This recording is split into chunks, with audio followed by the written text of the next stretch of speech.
and vulnerability shining in her pale blue eyes. I have to, for all of us. Outside, the night deepened, shadows lengthening across the city.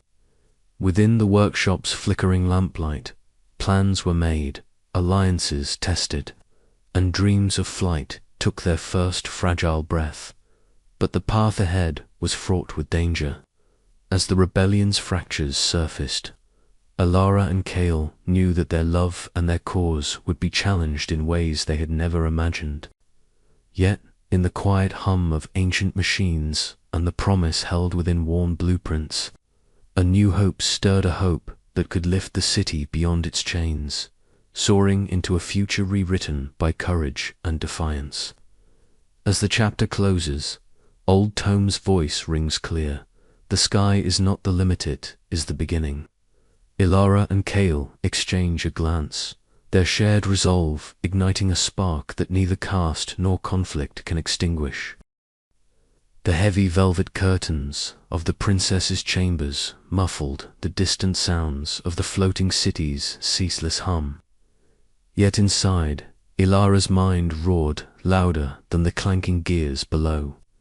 She sat at her polished oak desk, strewn with mechanical blueprints and sketches she had dared to study in secret.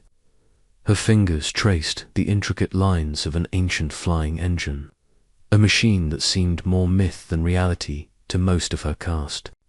The soft glow from the oil lamp cast flickering shadows across her pale blue eyes, which now shimmered with a mixture of guilt and longing. Every moment she spent here, hidden away, was a rebellion against the gilded cage she was born into. Yet the weight of her privilege pressed down upon her like the city's iron backbone. How could she, a princess raised in luxury and isolation, dare to dream of flight when others barely survived beneath the clouds? This question gnawed at her heart, especially as her thoughts wandered to Kale. Kale, the sky mechanic whose soot-streaked face and sharp green eyes haunted her dreams. Their secret meetings, stolen between the city's faltering steam vents and rusted gears, had ignited something fierce and forbidden within her. But with every passing day, her guilt grew heavier. How could she reconcile the life she led with the life he endured? A soft knock at the chamber door broke her reverie. Mira slipped inside, her auburn curls catching the lamp's light, and her sharp dark eyes filled with both concern and determination. "Your Highness, you've been alone for hours. You must rest." Alara managed a faint smile. "I can't, Mira. The city is unraveling, and so am I. I fear what my heart wants is impossible." Mira approached, her voice low and steady. "Impossible is just a word the fearful use to chain themselves. You're stronger than that."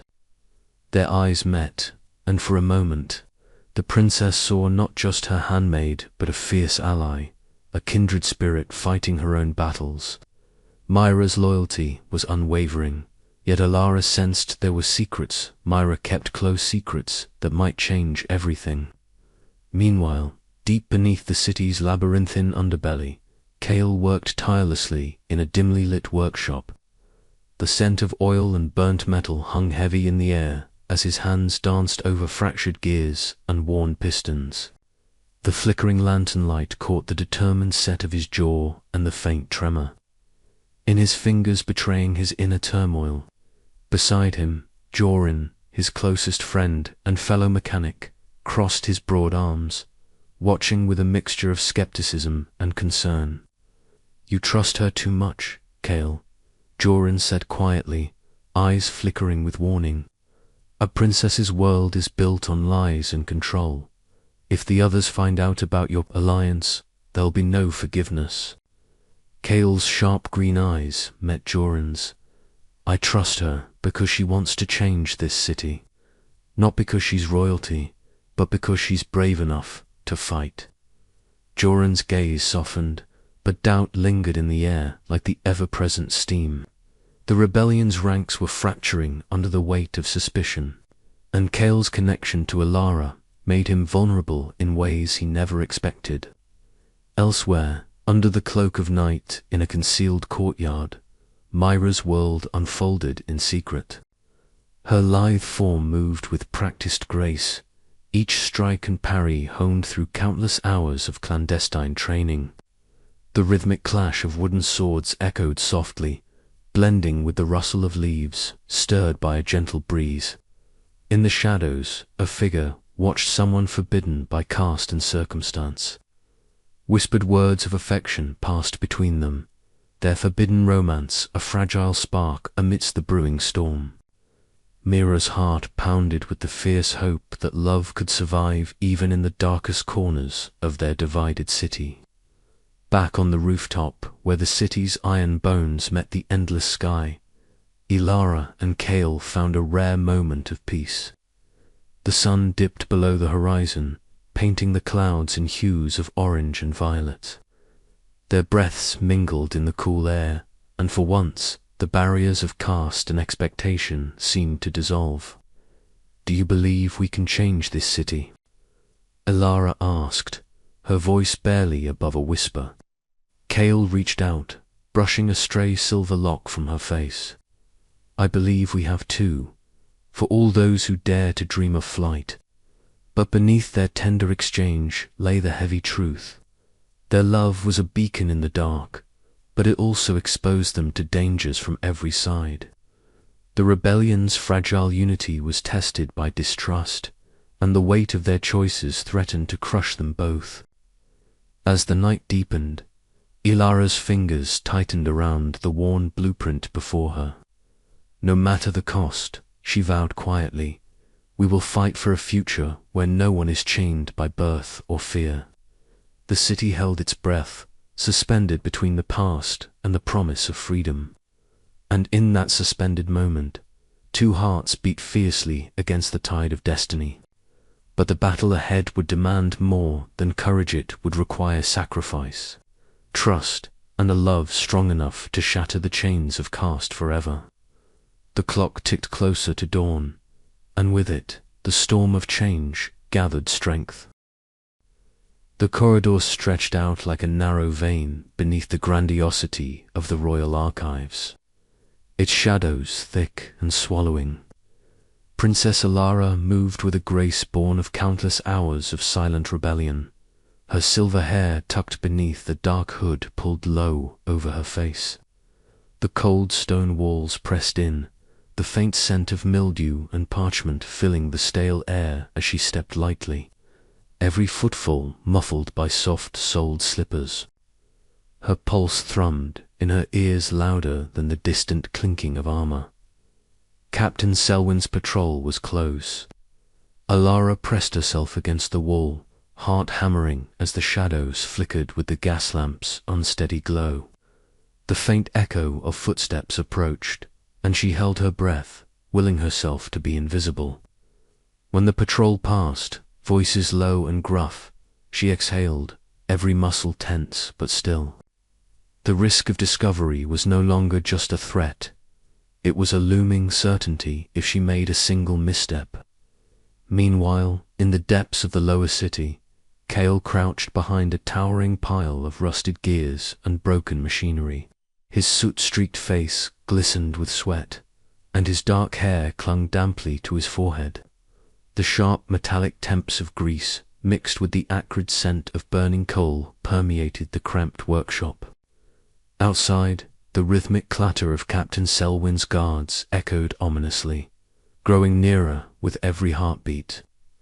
Kale wiped his brow with a grimy sleeve, his sharp green eyes narrowing as he strained to hear the patrol's movements. He signaled to Joran, who was assembling a makeshift lockpick from scavenged parts. Every second counted. If the guards found them here, their chance to repair the ancient flying engines would be lost, along with their lives. Back above, Myra led Ilara through a labyrinth of secret passages beneath the city. The air was sharp and cold, their breaths misting in the dim light cast by flickering gas lamps. Myra's auburn curls bounced as she moved swiftly, her sharp dark eyes scanning for danger. "This way," she whispered, her voice steady despite the tension that hung thickly between them. The muffled sounds of distant rebellion footsteps, whispered plans, and the occasional clang of tools echoed faintly through the stone. Ilara felt the weight of her dual life pressing down. By day, she was the dutiful princess, bound by protocol and caste. By night, a conspirator with a mechanic from the lowest caste, risking everything for a chance at change. The forbidden nature of their alliance made every moment of proximity electric with danger and desire. Their destination was the heart of the royal archives, where ancient blueprints of the city's flying engines lay hidden, forbidden knowledge guarded jealously by tradition. Accessing them was a crime punishable by exile or worse. But without these plans, the rebellion's dream of flight and freedom would remain just that, a dream. Navigating the labyrinth, they reached a heavy iron door, its surface cold and etched with the royal seal. Mira produced a slender set of tools, her fingers deft and practiced. The lock clicked softly, and the door creaked open to reveal the dimly lit room beyond, walls lined with shelves overflowing with dusty tomes and brittle scrolls. Ilara stepped inside, her pale blue eyes scanning the shelves until they found the desired stack of rolled parchments tied with faded red ribbons. She carefully unrolled one onto a broad wooden table, the yellowed paper crackling softly. The intricate lines and delicate gears depicted seemed almost alive, whispering secrets of a forgotten era. Kale's voice broke the silence, low and full of awe. "This is it, the key to the engines that can lift us all beyond these walls." Their hands brushed over the blueprints, a spark passing between them that was as much about hope as it was about the risk they shared. But the danger was far from over. Outside, Captain Selwyn's suspicions were growing. His patrols had become more frequent, his gaze sharper, and his loyalty to Lord Varric unwavering. Yet beneath that stern exterior, a flicker of doubt simmered. That night, the city itself seemed to hold its breath. The caste lines that divided its people were blurring, if only for a moment, in the shared dream of flight and freedom. Ilara and Kale, caught between worlds, knew that every secret meeting, every stolen blueprint brought them closer to either salvation or ruin. As they retreated through the hidden passages, the sound of guards' boots echoed faintly behind them, a reminder that the city's watchful eyes were never far away. Their mission had succeeded, but the cost was clear. The boundaries they crossed were no longer just physical, but deeply personal, threatening to expose their love and shatter the fragile hope they fought to build. Ilara's mind raced with possibilities and fears. How long could they evade detection? How many more risks could they take before the walls closed in? Yet beneath the fear was a fierce determination, a defiant hope that together they could rewrite the rules of a world that had long held them captive.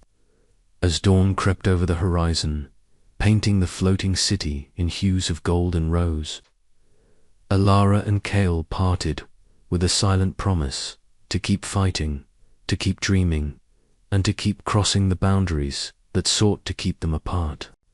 But the city was changing, and with every crossing of lines forbidden, the cost of their rebellion edged closer. Captain Selwyn's gaze lingered longer in the shadows, and Lord Varric's grip tightened. The next move would decide everything. And so, beneath the gears and steam, beneath the golden cages and soot-streaked skies, two hearts dared to beat as one, risking everything for a future where love and freedom might finally take flight. The library was a sanctuary of shadows and whispers, a world apart from the gilded halls and polished floors of the palace. Princess Ilara moved with a careful grace, her pale blue eyes scanning the rows of ancient tomes and faded scrolls. The scent of aged paper and leather filled the air, mingling with the faint hiss of steam pipes hidden behind the walls. Tonight, she was not a princess confined by etiquette or expectation. She was a seeker of truths long buried. Her fingers traced the carved wood of her mother's desk, worn smooth by years of use and secrecy. Illyra's heart beat faster as she discovered the subtle seam of a hidden compartment, expertly concealed from prying eyes. With a soft click, the compartment revealed itself, yielding a trove of yellowed letters and intricate mechanical sketches. She unfolded the fragile papers with reverence. The ink faded, but the words still vivid. Letters exchanged between her mother and a mysterious engineer from the lower castes. Discussions of forbidden designs and dreams of a city unbound by rigid hierarchy. Illyra's breath caught as she realized her mother had quietly defied the caste system, advocating for a future where flying was not a privilege reserved for the elite but a right shared by all. Questions flooded Illyra's mind. How much had she inherited from this hidden legacy? What did it mean for her own path? The weight of the crown suddenly felt heavier, but beneath it, a spark of rebellion ignited. Later, on the palace balcony, the city stretched beneath the tapestry of glowing gears and steaming pipes against the night sky. Kale stood beside her, his sharp green eyes reflecting the distant lights as Illyra's voice trembled with a mixture of fear and resolve. My mother, she wasn't just a princess. She believed in something more, something dangerous. Kale reached out, his soot-streaked hand covering hers, grounding her. That makes you more like her than you realize. Their shared secret wove an unbreakable thread between them, one forged in hope and defiance. Meanwhile, tension simmered within the palace walls. Myra, ever watchful and fiercely loyal, confronted Lady Isolde in a private chamber. The air crackled with unspoken threats as Myra defended Ellero's growing doubts and the stirrings of rebellion. Lady Isolde's cold gaze bore into her, a silent warning that the old order would not yield easily. Back in her chamber, Illyra faced her reflection. Slowly, deliberately, she removed the insignia of her rank, the delicate silver crest pinned to her chest-band. Let her silver hair cascade freely over her shoulders. The image that stared back at her was no longer just a princess. She was a woman poised on the edge of transformation, caught between duty and desire, tradition and revolution. As dawn approached, Illyra's resolve hardened. The legacy of her mother was not a burden to bear in silence, but a beacon to guide her steps.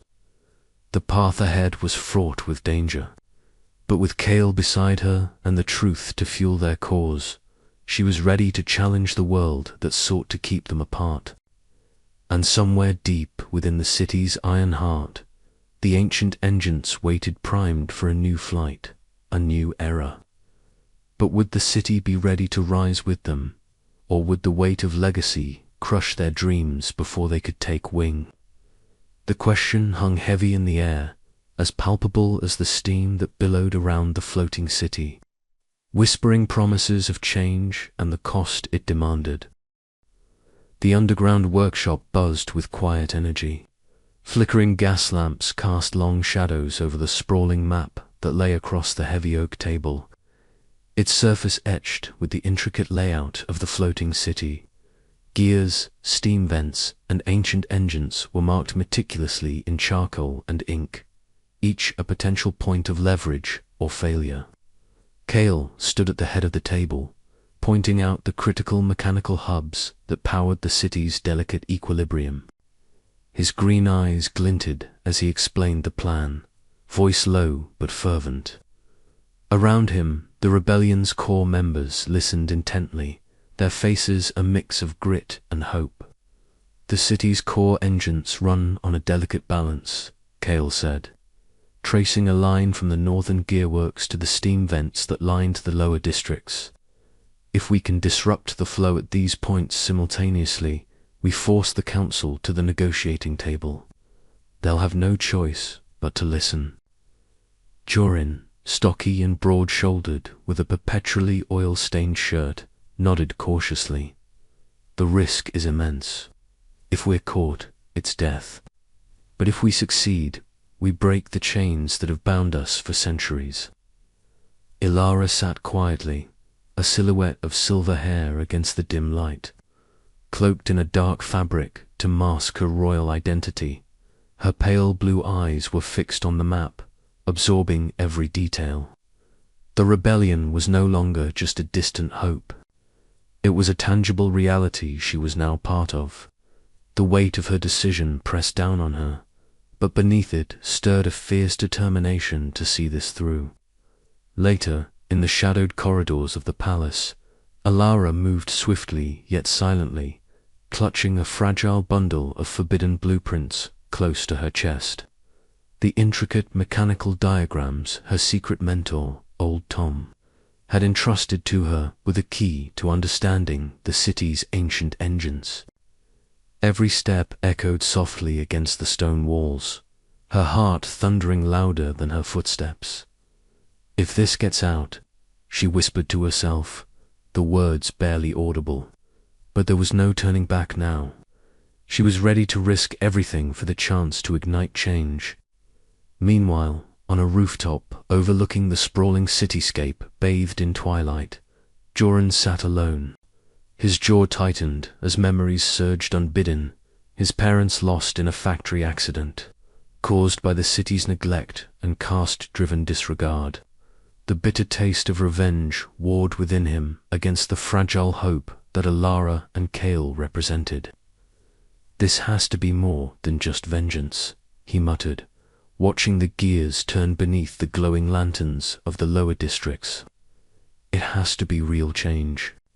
In a hidden courtyard far below, Mira practiced her combat drills with relentless focus. Each movement was precise, every strike practiced until it was second nature. The auburn curls framing her face caught the golden light of the setting sun, her sharp dark eyes ablaze with a steely courage that belied her small stature. We fight not just with machines, but with our own strength, she told herself, the distant sounds of the city a steady pulse in the background. As the night deepened, the rebels gathered once more to finalize the strike. Plans were set, roles assigned Ilara and Kale prepared to lead the critical sabotage of the ancient engines, their bond growing stronger with the shared risk. The air was thick with anticipation and the unspoken fear of what failure might bring. This night, Ilara said, voice steady despite the tremor beneath, we reclaim our city. Not just for us, but for everyone who's been silenced by the caste system. Kale reached out, his soot-streaked hand covering hers. Together, he promised.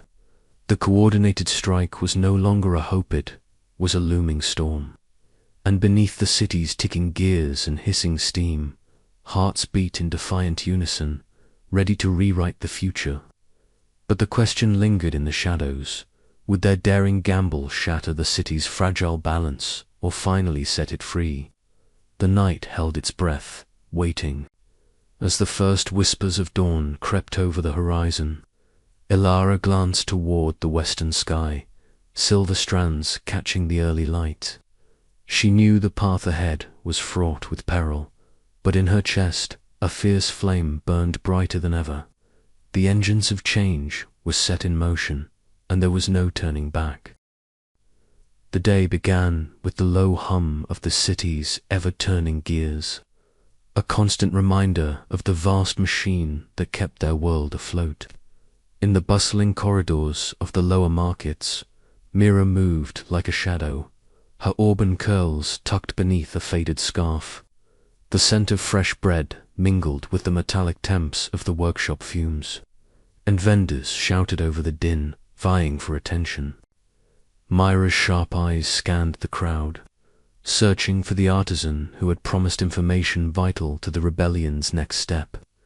She found him near a cluttered stall, an anxious man whose fingers twitched with nervous energy. Mira approached with practiced ease, her voice a whisper beneath the cacophony. "The council's patrols are increasing near the eastern vents," she told him softly. "We must warn the others." The artisan nodded, sliding a small folded note into her palm with trembling hands. Mira's heart raced not from fear, but from the weight of responsibility. Every piece of intelligence she gathered was a thread in the fragile web that held the rebellion together. A single misstep could unravel everything. Meanwhile, far above the market's grime and bustle, Alara sat cross-legged in the dim light of old Tome's secluded workshop. The scent of oil and aged wood wrapped around her like a secret cloak. The elder inventor's voice was calm but firm as he guided her hands over a delicate gear assembly, his weathered fingers steady despite their age. "Feel the rhythm," old Tom said. "Each cog, each spring, it's a dance. You must learn to listen to the machines as you would to a friend." Alara's pale blue eyes narrowed in concentration. The delicate balance of metal and motion fascinated her. For so long, she had been confined to the golden halls of the palace, her world one of silk and ceremony. Yet here, amid the clatter of tools and the hiss of steam, she found a rhythm that matched her heartbeat. Days passed in this secret tutelage. Old Tom imparted not only technical knowledge, but stories of the city's long-lost flying machines, relics of a freer age. Each lesson ignited a spark of defiance within Ilaro's soul. She was no longer content to be a passive figurehead bound by tradition. She yearned to wield power of her own making. One evening, at sunset, Alara ascended to the rooftop of the workshop. The sky stretched wide and endless above the floating city, painted in hues of amber and rose. The wind tugged at her silver hair, carrying with it the faint whistle of distant engines and the promise of flight. She closed her eyes, imagining the feel of wings beneath her, the thrill of soaring beyond caste and convention. Her heart pounded with quiet exhilaration, silent vow to herself that she would fight for the freedom to chase those dreams. Back in the palace, Myra returned with the folded note clutched tightly in her fist. Her breath came quick and shallow from narrowly avoiding a patrol.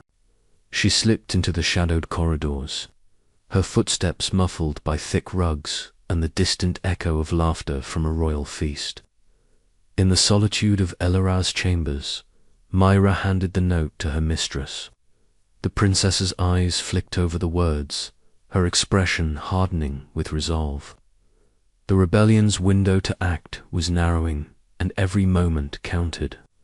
"We must be careful," Elara murmured, "but I will not stand by while our city crumbles beneath the weight of its own chains." The night deepened around them, a veil that hid secrets and schemes alike. But beneath the surface, the tide of change was rising slowly, quietly, but with unstoppable force. As Alara prepared for another day of secret lessons and covert meetings, a question lingered in her mind. How could she reconcile her royal duties with the dangerous path she had chosen? Each step forward carried peril, yet also the promise of a future reshaped by courage and love. The city's gears turned relentlessly, and so too did the hearts of those who dared to dream of freedom. The grand hall was colder than usual that morning, its vast iron pillars casting long shadows beneath the stained glass windows that filtered sunlight into muted colors. Lord Varric stood at the center of the room, his tall figure draped in dark, ornate military attire that seemed to absorb the light around him. His cold grey eyes scanned the faces of the ruling council, each member seated stiffly in their carved chairs, awaiting his decree. "The city teeters on the edge," Varric announced, his voice low but laced with iron. "The rebels grow bolder, and their acts of sabotage threaten not just the stability of our machines, but the very order we have built. Effective immediately, patrols will double. Any suspected insurgents will be brought before the council and dealt with